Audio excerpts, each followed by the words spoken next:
kar začel s temi besedami, da ko govorimo o dostojnem delu in dostojnem življenju, govorimo o individualnih usodah, ki se pa na koncu pripletajo v nek skupen vzorec. Zato mi sem na tem mestu podal naslednji par zgodb iz naše zakladnice, rečemo temu, našega trga dela in njegovega dojemanja, kaj so to dostojne delovne in seveda življenjske razmere. Torej, če začnemo. 32-letni doktor znanosti je bil 7 let zaposlen kot mladi raziskovalec. Ves čas mu je nadrejeni obljubljal, da ga bodo, ko bo doktoriral, zaposlili za nedoločen čas. A ko je postal doktor znanosti, so mu ponudili podpis pogodba za 6 mesecev. V intervjuju za Znan slovenski tednik je previdno izbiral besede, da bi njegova identiteta ostala neprepoznana. Če nadaljujemo z besedami Metke, udeleženke spletnega foruma v okviru raziskave Ane Kralj in Tanje Rene za naslovom Poklic posebne vrste iz leta 2007, ki pravi, septembra bi dopolnila 5 let delovne dobe, zaposlena sem bila v 3 različnih šolah. Ves čas sem imela in torej še imam opravljeno diplomo in strokovni izpit, kar je uradno pogoj za zasedbo delovnega mesta. Opravljeno magisterij skrivam, ker sem zaradi njega še bolj na udaru. Po mnenju vodstva to samo pomeni, da si iščem trenutno delo v šolstvu, dokler z magisterijem posegla kam više. Ko je ravnatelj na tej šoli pripravljal razpise, mi je rekel, da si je nekaj zakalkuliral in je pozabil poslati prošnjo za odobritev dela za nedoločen čas. In jeseni tako dela zame ne bo več. Živa iz istega spletnega foruma je napisala, da ima stalno dokazovanje, stalno izčrpavanje, stalno nesigurnost, že posledica njenem zdravstvenem stanju. Anja iz fokusne skupine, spet iste raziskave, je povedala, da se vrti v začaranem krogu in pri svojih 33 letih nima nobene zagotovljene eksistence, kaj še, da bi si privoščila naraščaj. Saj bi v tem primeru zagotovo izgubila službo še za 1 leto. 25-letniča nadaljujemo zgodbami. 25-letnica Mateja se je medtem poizkusila v medijski industriji.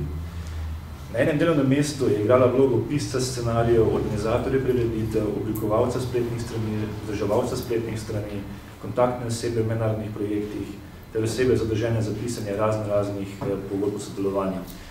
Ves ta paket delovnih nalog za vse to je dobila mesečni zaslužek 500 evrov. Če nadaljujemo z mladim delavcem iz Bosne in Hercegovine, ki je bil preko agencije za posredovanje dela posredovan slovenskemu samostojnemu podjetniku in je delal 34 dni zapored, torej ponovno zapored, na gradnji enega izmed objektov v Sloveniji, ki je bil v zadnjih podatkih pravkar odprt pred nekaj dnevi. V enem primeru je skupaj s 4 sodelavci nepretrgoma delal 34 ur, brez prestanka. Ob tem, da na koncu sploh ni prejel nobenega dohodka. Če nadaljujemo z področjem migracij, torej spet drug delavec migrant je v pogovoru junija letos omenil, da sicer težkih nesreč ni veliko, da pa so problem manjše, lažje nesreče, razne ureznine, zlomi. Te nam bi bile nekaj vsakdanjega, po besedah delavca migranta previješ rano in delaš naprej. Ljudje po besedah delavca ne sme biti na bolniško, ker je plača preprosto preniska. S 300 evri zaslužka mesečnega namreč ne moš hkrati vzdrževati, nahraniti družino v Bosni in še sebe tukaj. Zdaj, na podlagi teh zgodb bom jaz rekel, da ne bi nič kaj pretiraval, če bi označil slovenski trg dela kot izsiljevavski. Kajti vse te zgodbe namreč dokazujejo le eno, torej, da se delavec mora v imenu gole ohranitve, spet gole eksistence, tako rekoč prostovoljno, seveda pod narekovaji, odreči osnovnim delavskim pravicam. Torej, vodljivost, poslušnost v zameno za samo ohranitev delovnega mesta. Ali kako pravi recimo Mirko iz že večkrat omenjene raziskave, ki sem povedal od Renerjeve in Kraljeve, vedno sem bil upozorjen, da naj držim svoje mnenje zase, saj da nimam dovolj izkušenj. Vsakič se je dalo iztono razbrati, bodi tiho, sicer pogodbe ne podaljšamo. Pa niso samo prekerne pogodbe o delu tiste, ki omogočajo takšno stigmatiziranje delavskih pravic. Vsaj enakopravno vlogo pri tem, da igra sama organizacija dela.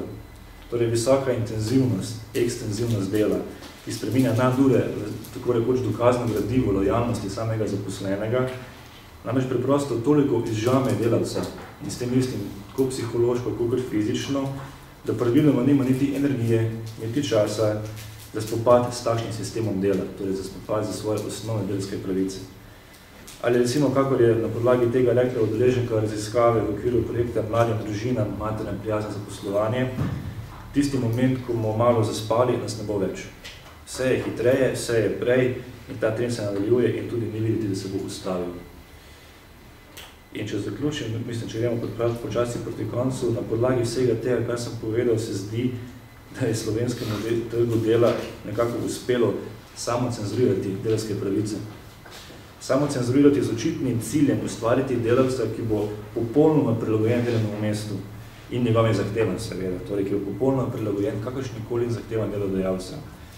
Kar seveda postavlja socialni oziroma zasebni vodik samega delavca čisto v ozadje, oziroma še huje, kar narekuje samo kvaliteto zasebnega življenja.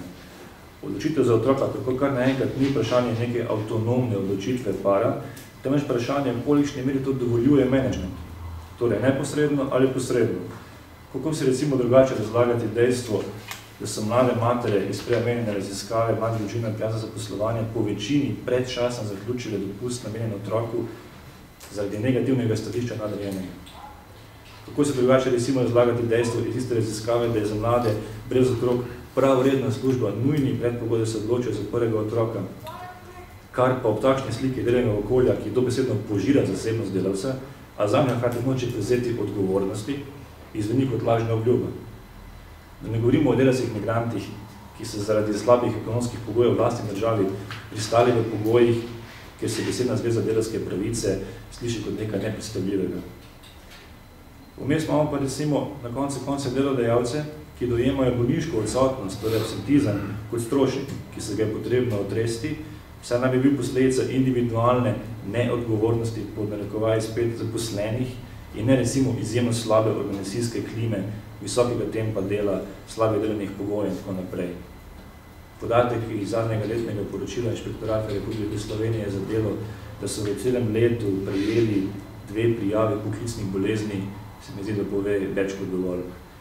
In če na koncu le, to sem že enkrat povedal, oziroma napisal, pa bom spet ponovil, torej, če uporabimo ta znan slogan, smo pač v letu 2008, 40 let po letu 1968, in pač ponavljal slogan Bodimo realni, zahtevamo nemogoče.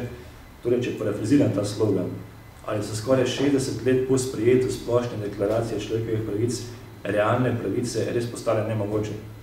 Ali pa povedano drugače, nezaželjene, recimo te v nekem poslovnem bontonu trga dela. Tako da zdaj s tem vprašanjem bi jaz zaključil in